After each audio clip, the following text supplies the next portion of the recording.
Of the science of golf performance. I'm Bobby and I've got Will here with me, and between the two of us, we're your PT department here at Par for Success. One of the most important exercises if we're talking about swinging faster and swinging safely without pain in our golf swing is the hip hinge, or as a lot of people like to call it, the deadlift. For a lot of people who work with us and have experienced excruciating low back pain, this can be a very scary term. However, this is one of the most important things that you can do if you want to play golf safely and swing it faster.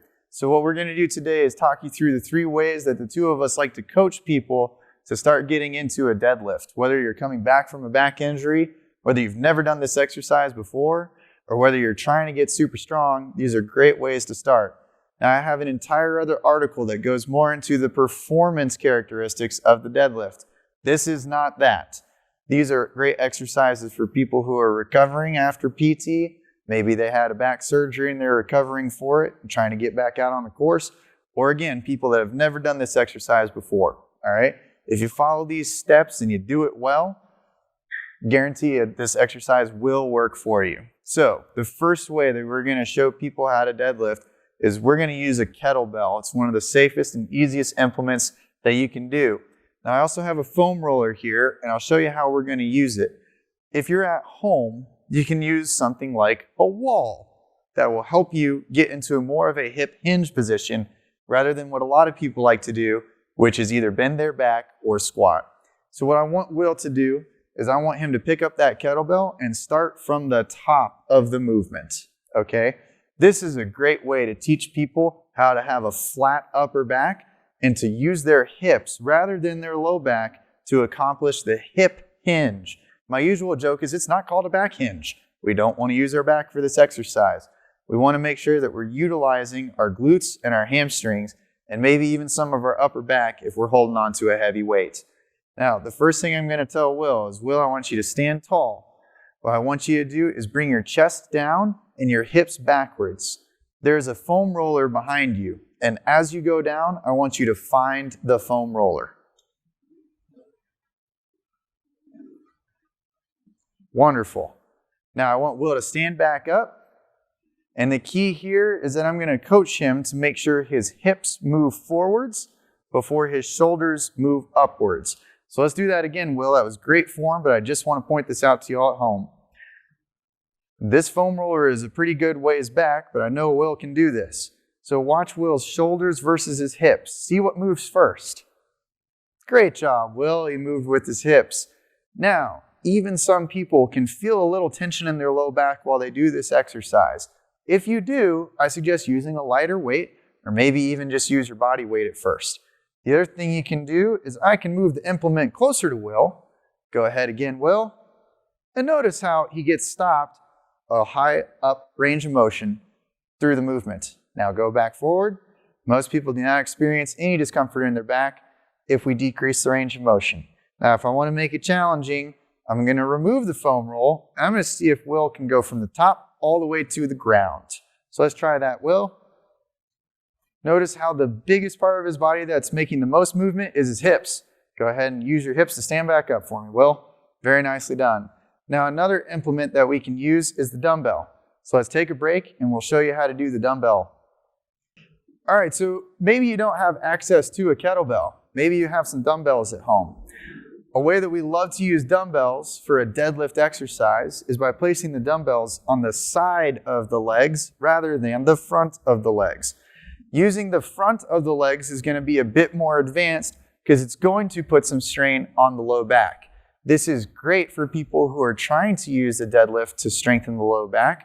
But for people that are starting off, we want to make sure that you understand how to use your hips to do the movement. So again, I can have Will face the side for me. We can use the foam roll or a wall or some other sturdy implement to make sure that he's using his hips to go backwards and forwards. So I'm going to place that about here.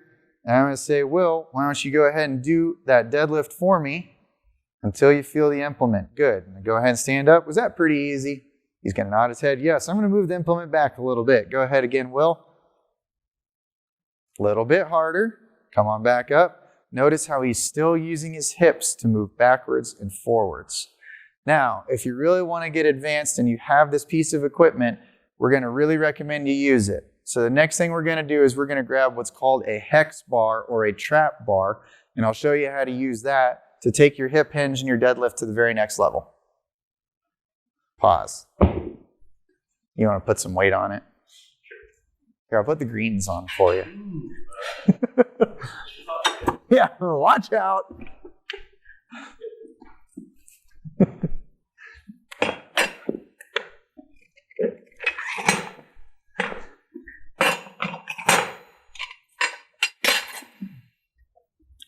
Bust up the shot for this one. Yeah, ooh, watch out. All right, go ahead and face the other way. We're still in the frame, right, Terry? Okay. All right, so we're back with the Hex Bar or the trap bar. Now, this is a specialty piece of equipment, but if you're going to make an investment in a home gym, this is the #1 piece of equipment I would recommend above anything else for golfers of all ability levels. So notice that the trap bar is around Will. Will is inside of the trap bar, which allows the bar to move within his body.